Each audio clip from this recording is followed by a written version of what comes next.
Good morning दोस्तों। आज है 31 अक्टूबर और 31 अक्टूबर को मनाया जाता है राष्ट्रीय एकता दिवस। तो चलिए हम आज हरियाणा करंट अफेयर के क्वेश्चनों को रिवीजन कर लेते हैं।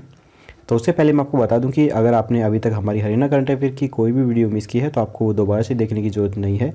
आप हमारे हरियाणा करंट अफेयर आप PDF के रूप में भी पढ़ सकते हैं। 1 महीने की PDF आपको 15 रुपये में, 6 महीने की 40 रुपये में और 1 साल की 60 रुपये में मिल जाएगी। लिंक डिस्क्रिप्शंस में अवेलेबल हैं, आप चाहें तो वहाँ पर जाकर इन्हें डाउनलोड भी कर सकते हैं।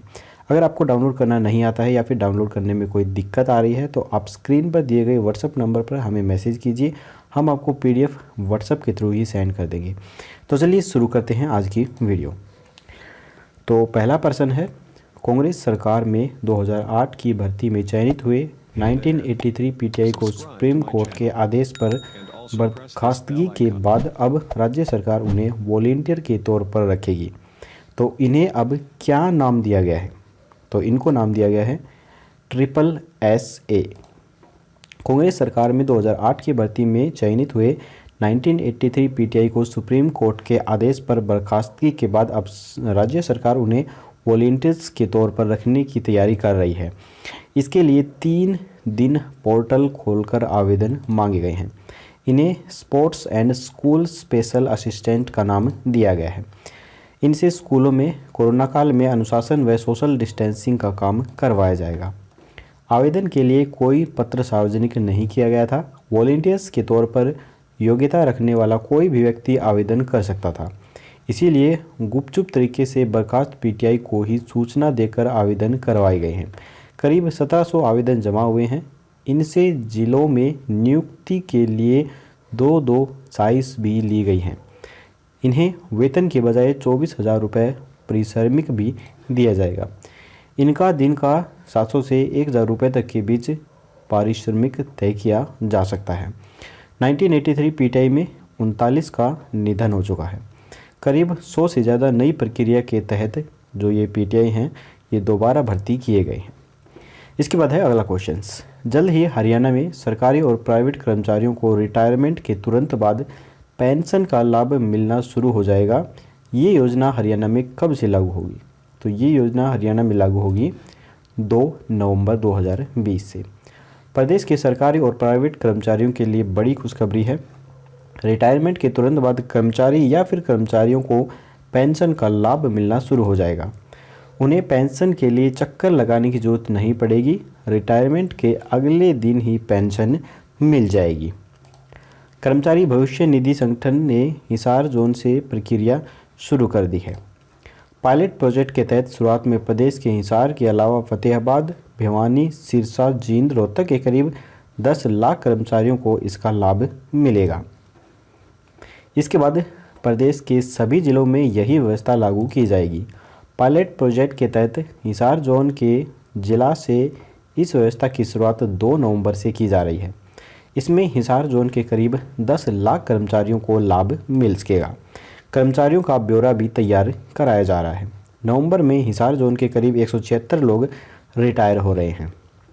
इसके बाद है, किस जिले के स्कूल के 2 छात्रों ने boom barrier with traffic signal device बनाया है? तो ये बनाया गया है पंचकुला के 2 छात्रों के द्वारा। तो यहाँ पर आप फोटो में देख सकते हैं, इन दोनों ने ही ये डिवाइस तैयार किया है। ट्रैफिक लाइट्स पर नियमों को तोड़ने का परिणाम सड़क हादसा, चालान और खुद के साथ दूसरों की जान को खतरे में डालना होता है। अक्सर कई वाहन चालक जल्दबाजी में रेड लाइट तोड़कर भागने की कोशिश करते हैं, लेकिन अब रेड लाइट होने के बाद वाहन चालक चाहते हुए भी नियम तोड़कर भाग नहीं पाएंगे। सेंसर के माध्यम से रेड सिग्नल होते ही बूम बैरियर बंद हो जाएगा और ग्रीन लाइट होते ही खुल जाएगा। Boom barrier with traffic signals नाम से बनी इस डिवाइस को 13 साल के पारस गोयल और उनके छोटे भाई 8 साल के गौरव गोयल के द्वारा तैयार किया गया है। ये चंडीगढ़ के सेंट कबीर पब्लिक स्कूल से पढ़ाई कर रहे हैं। इनके पेरेंट्स का दवाओं का बिजनेस है। इसे लागू कराने के लिए गुरुवार को दोनों ने पंचकुला पुलिस कमिश्नर सौरभ सिंह को अपना प्रोजेक्ट दिखाया और उन्हें यह प्रोजेक्ट काफ़ी पसंद भी आया। इसके लिए उन्होंने बच्चों की तारीफ़ की, सर्टिफिकेट देकर उन्हें सम्मानित भी किया गया है। सौरभ सिंह के मुताबिक ये एक अद्भुत प्रोजेक्ट है। उन्होंने कहा है कि ऐसा प्रोजेक्ट पहली बार ही तैयार किया गया है और इसकी शुरुआत हम पंचकुला से कर सकते हैं। तो दोस्तों, एक स्टूडेंट के लिए करंट अफेयर्स बहुत ही इम्पोर्टेंट होती है, इसीलिए अन अकेडमी के टॉप एजुकेटर्स कपिल कटपाल सर आपके लिए लाए हैं करंट अफेयर्स की फ्री क्लासेज। रोज़ सुबह शुरू करें अपनी तैयारी करंट अफेयर्स के राउंड अप के साथ। सारे लिंक डिस्क्रिप्शन बॉक्स में मिल जाएंगे आपको, जल्दी से क्लिक करें और देखिए ये सारे करंट अफेयर्स और मास्टर क्लासेज, वो भी बिल्कुल फ्री। अब एग्ज़ाम्स क्रैक करने की हो बात तो अन अकेडमी रहेगा आपके साथ। तो चलिए हम चलते हैं अगले क्वेश्चन पर। किस जिले में 1 नवंबर से सिंगल यूज प्लास्टिक्स और पॉलीथीन पर नगर निगम सदर द्वारा पूरी तरह से प्रतिबंध लगा दिया जाएगा? तो ये लगा दिया जाएगा अम्बाला में। 1 नवंबर से सिंगल यूज प्लास्टिक्स और पॉलीथीन पर नगर परिषद सदर द्वारा पूरी तरह से प्रतिबंधित लगा दिया जाएगा। मंदिर गुरुद्वारों में भंडारे व लंगर के दौरान प्लास्टिक या थर्माकोल की प्लेटें, कटोरियों आदि का इस्तेमाल न हो, इसको लेकर सर्वे शुरू किया गया है। मंदिरों व गुरुद्वारों कमेटियों के पदाधिकारियों से मुलाकात कर उन्हें आगाह करते हुए उनके लिखित में अंडरटेकिंग्स भी ली जा रही है कि वह धार्मिक आयोजनों के दौरान प्लास्टिक व थर्माकोल की प्लेटों का प्रयोग नहीं करेंगे। इसके अलावा किन किन मंदिर गुरुद्वारों में बर्तन भंडार हैं, इसकी जानकारी भी सर्वे में जुटाई जा रही है। गाइडलाइन फॉलो नहीं करने वाले धार्मिक स्थलों को नोटिस के साथ जुर्माने का भी प्रावधान है। नेशनल ग्रीन ट्रिब्यूनल की गाइडलाइन के अनुसार यह सर्वे नप की स्वच्छ भारत मिशन टीम के द्वारा किया जा रहा है। इसके बाद है नॉर्दर्न रेलवे के पहले कंप्यूटर बेस्ड टेस्ट सेंटर को किस रेल मंडल कार्यालय में स्थापित किया गया है? तो इसको किया गया है अम्बाला कार्यालय में, रेल मंडल कार्यालय में। नॉर्दर्न रेलवे के पहले कंप्यूटर बेस्ड टेस्ट सेंटर को अम्बाला रेल मंडल कार्यालय में स्थापित किया गया है। रेलवे कर्मी अब उत्तर पुस्तिका पर घंटों लिखने के बजाय कंप्यूटर पर ऑनलाइन प्रमोशंस व अन्य टेस्ट दे सकेंगे। वीरवार को रेलवे सतर्कता आयुक्त संजय कोठारी, रेलवे अध्यक्ष व सीईओ विनोद कुमार व नॉर्दर्न रेलवे के जीएम आशुतोष गंगल ने ऑनलाइन उद्घाटन किया है। रेल मंडल के कार्मिक विभाग में यह कंप्यूटर बेस्ड टेस्ट सेंटर स्थापित किया गया है। सेंटर में 1 दर्जन से ज़्यादा कंप्यूटर लगाए गए हैं। अब तक रेलवे के द्वारा जो परीक्षा आयोजित की जाती थी उसमें प्रश्न पत्रों को तैयार करना पड़ता था, फिर उत्तर पुस्तिकाओं को चेक करने के लिए अलग अलग स्थानों पर भेजा जाता था, फिर इनके चेक कर परिणाम तैयार होता था। इस प्रक्रिया में 4 से 5 दिन लग जाते थे, मगर अब कंप्यूटर पर परीक्षा होने से कागज़ की बचत होगी और परिणाम भी साथ ही घोषित किए जा सकेंगे। DRM GM सिंह ने कहा है कि मंडल में पहला टेस्ट सेंटर स्थापित किया गया है और इससे परीक्षाओं में निष्पक्षता पहले से ज़्यादा हो जाएगी। इसके बाद है राज्यपाल की सचिव जी अनुपमा को किस विभाग का प्रधान सचिव का जिम्मा मिला है? तो इसका उत्तर जानने से पहले दोस्तों, अगर आपको वीडियो पसंद आ रही है तो वीडियो को लाइक जरूर कीजिएगा और अगर आप चैनल पर पहली बार आए हैं तो चैनल को सब्सक्राइब करके घंटे पर ऑल नोटिफिकेशन जरूर क्लिक कीजिए ताकि हमारी आने वाली लेटेस्ट वीडियो है वो आपको मिल सके सबसे पहले। तो इसका आंसर है वन एवं वन्य जीव विभाग। हरियाणा सरकार ने तुरंत प्रभाव से 19 IAS अधिकारियों के स्थानांतरण एवं नियुक्ति आदेश जारी कर दिए हैं। 26 अक्टूबर को हुए तबादलों में मिली नियुक्तियों में फेरबदल किया गया है। आधा दर्जन से अधिक IAS के विभाग 2 दिन बाद ही बदल दिए गए हैं। आलोक निगम को चिकित्सा शिक्षा एवं अनुसंधान विभाग का अतिरिक्त मुख्य सचिव भी लगाया गया है। श्रम विभाग के अतिरिक्त मुख्य सचिव महावीर सिंह फिर से स्कूल शिक्षा विभाग का जिम्मा संभालेंगे। स्कूल शिक्षा विभाग के अतिरिक्त मुख्य सचिव विनीत गर्ग को कौशल विकास एवं औद्योगिक प्रशिक्षण विभाग का प्रधान सचिव लगाया गया है। राज्यपाल की सचिव जी अनुपमा को वन एवं वन्य जीव विभाग का प्रधान सचिव का जिम्मा भी दिया गया है। नितिन कुमार यादव को महानिदेशक मौलिक शिक्षा का जिम्मा दिया गया है। तो क्वेश्चन पर आगे चलने से पहले दोस्तों मैं आपको बता दूं कि आज शाम 6 बजे आपको हरियाणा करंट अफेयर्स अक्टूबर के महीने के पूरे मंथली एक साथ मिल जाएंगे, तो आप इन्हें दोहरा सकते हैं। मैंने इस वीडियो में सिर्फ टॉप पूरे महीने के 70 क्वेश्चनों को शामिल किया है जो मोस्टली इंपॉर्टेंट है, तो इस वीडियो को भी वॉच करना बिल्कुल मत भूलिए। आज शाम 6 बजे आपको ये देखने को मिल जाएगी। तो चलिए चलते हैं अगले क्वेश्चन पर। अगला क्वेश्चन है, हड़प्पा कालीन लोग खट्टी दाल, केला और शहद के बने मीठे चावल खाते थे। इस बात का पता कहाँ की खुदाई से चला है?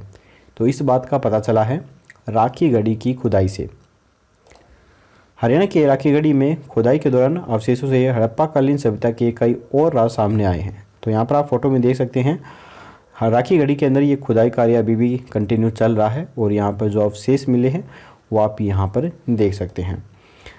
विश्लेषण में खुलासा हुआ है कि हड़प्पा संस्कृति के लोग खाने में बड़े ही रोचक व्यंजनों का उपयोग करते थे। वे खट्टी दाल तो विशेष रूप से पसंद करते थे, वहीं शहद और केले से बने मीठे चावल भी उनके भोजन में शामिल थे। राखी गढ़ी में पहली बार हरियाणा दिवस पर हेरिटेज वॉक भी आयोजित किया गया।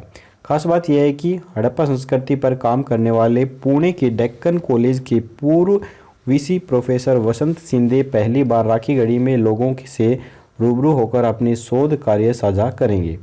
इस कार्यक्रम में विभिन्न क्षेत्रों से विशेषज्ञ शामिल होंगे।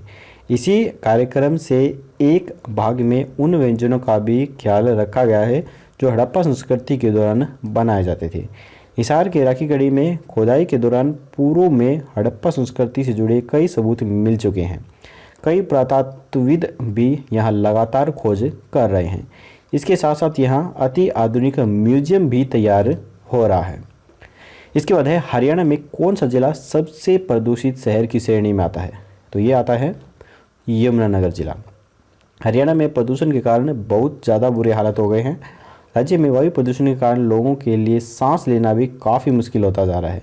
इसका सबसे बड़ा कारण पराली दहन है। यमुनानगर प्रदेश का सबसे प्रदूषित शहर है। इसके अलावा फरीदाबाद और दारूहेड़ा में भी प्रदूषण के कारण बहुत ही बुरे हालात हैं। यमुनानगर में वायु गुणवत्ता सूचकांक का पैमाना 345 तक पहुंच गया है।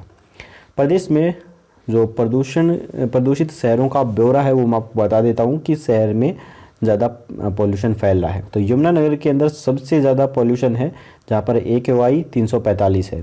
उसके बाद फरीदाबाद में 336, फिर दारूहेड़ा में 333 है, फिर फतेहाबाद 328, उसके बाद गुरुग्राम में 322, उसके बाद अम्बाला में 317 है। तो यहाँ पर आप इस सारणी से देख सकते हैं यमुनानगर सबसे टॉप पर है, जहाँ पर जो प्रदूषण है उसका स्तर काफ़ी ज़्यादा खराब हो गया है।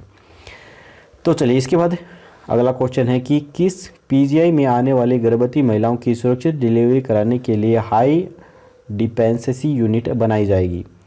तो ये बनाई जाएगी रोहतक PGI के अंदर। इसके बाद है हरियाणा स्वास्थ्य विभाग ने कोविड-19 संकट के दौरान उत्कृष्ट प्रदर्शन करने के लिए कौन सा पुरस्कार जीता है? तो ये जीता गया है स्कॉच गोल्ड अवार्ड। स्वास्थ्य विभाग ने पुरस्कारों के लिए कोविड-19 स्टेटस इन हरियाणा शीर्षक से अपनी परियोजना प्रस्तुत की थी। इसे पैनलिस्ट के द्वारा सर्वश्रेष्ठ कोविड-19 मॉड्यूल के रूप में चुना गया था। राज्य सरकार ने सम्मानित 67 यानी कि 67वें स्कॉच पुरस्कारों में भाग लिया था, जो आज SKO समूह के द्वारा डिजिटली मोड के माध्यम से आयोजित किए गए थे। तो यहाँ पर दोस्तों हमारे हरियाणा करंट अफेयर के क्वेश्चन खत्म होते हैं। अब हम अपना इन्हीं क्वेश्चनों का एक रिवीजन टेस्ट ले लेते हैं।